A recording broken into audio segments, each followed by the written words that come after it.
ہماری قوم اس طرف جا رہی ہے جی، فلاں کی آڈیو لیکس آنے والی ہیں، فلاں کی ویڈیو لیکس فلاں نے دیکھ لی.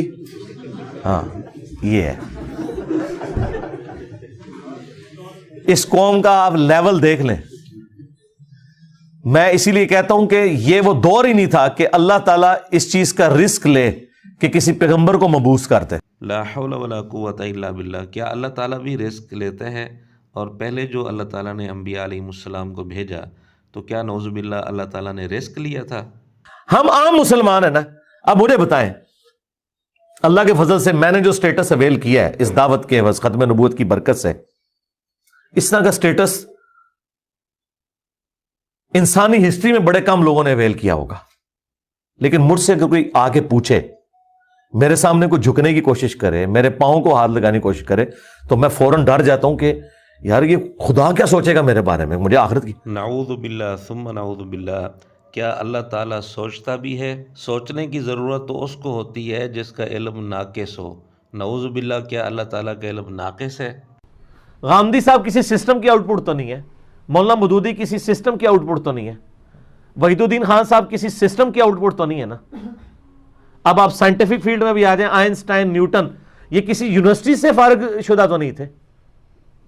اللہ تعالیٰ مبعوث کرتا ہے بندوں کو، تو یہ ٹینشن اللہ کا کام ہے کہ وہ کس کو اٹھاتا ہے. اگر آپ کہیں گے میرے ذریعے سب کچھ ہو، یہ نہیں ہوگا. نعوذ باللہ کیا اللہ تعالیٰ کو بھی ٹینشن ہوتی ہے؟ لا حول ولا قوت الا باللہ. بہرحال یہ تینوں جملے کفریہ ہیں. اللہ تعالیٰ کے متعلق یہ کہنا کہ نعوذ باللہ وہ رزق لیتا ہے، یا اس کو ٹینشن ہوتی ہے، یا وہ سوچتا ہے، تینوں باتیں کفریہ ہیں. اگر مرزے کا کوئی شاگرد یہ کہے کہ یہ سلپ آف ٹنگ ہے تو اس کا جواب بھی خود مرزے کی زبان سے سن لیں. مرزا خود کہتے ہیں کہ جب ہم ویڈیو اپلوڈ کرتے ہیں تو اس کو اچھی طرح چیک کر کے پھر اپلوڈ کرتے ہیں. کہیں مس ہینڈلنگ ہوتی ہے تو اس کو کاٹ دیتے ہیں. رہا میرا بیان کرنا، بعض اوقات ایک سے زیادہ طرق ہوتے ہیں، بعض اوقات تشریحی طور پر بیان ہو رہا ہوتا ہے، لیکن کوئی ہزاروں میں ایک دفعہ ہو کے کبھی سلپ آف ٹنگ بھی ہو جاتا ہے، لیکن یہ بہت کم ہوتا ہے. خصوصاً جب سے پھر ہم نے وہ ریکارڈنگ سے پہلے آپ دیکھیں ایک ڈیڑھ ہفتے کے ڈیلے سے ہمارے پبلک سیشن اپلوڈ ہو رہے ہیں، کیونکہ ہم اس کو سننے کے بعد اگر کہیں پہ کوئی مس ہینڈلنگ ہو اس کی ایڈیٹنگ کر دیتے ہیں، کیونکہ فلم کی گفتگو ہو رہی ہے نا. اللہ دے بندو عقل استعمال کرا کرو. میں نے اسی لیے کہا ہے کہ بنو امیہ کی چالیں اور عقل جہاں پہ ختم ہوتی ہے نا، وہاں سے ہماری عقل سٹارٹ ہوتی ہے. ہمارے جملے جو ہوتے ہیں نا وہ پورے سوچ سمجھ کے بعد ہوتے ہیں، اور آپ کی طرح نہیں ہے کہ کوئی بھی ویڈیو جو ہے ریکارڈ ہوئی ہے اور اس کو چڑھا دیا نیٹ کے اوپر.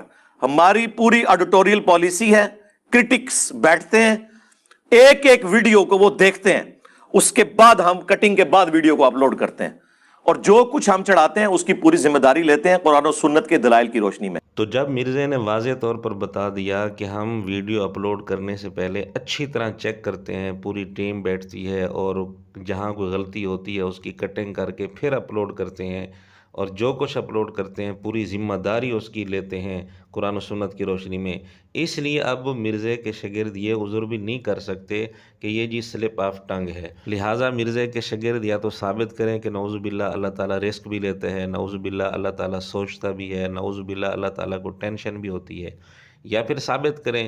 اور اگر ثابت نہیں، یقیناً ثابت نہیں، اور یہ کفریہ جملے ہیں، تو پھر مرزے کو چاہیے کہ ان تینوں کفریہ جملوں سے توبہ کرے اور علی الاعلان رجوع کرے، اور ان ویڈیوز کو حذف کرے، ڈیلیٹ کرے جن کے اندر مرزے نے یہ جملے کہے ہیں. اور ہمارے یہ مطالبات خود مرزے کے اصول کے مطابق ہیں. مرزا ایسے موقع پر خود یہی مطالبہ کرتا ہے.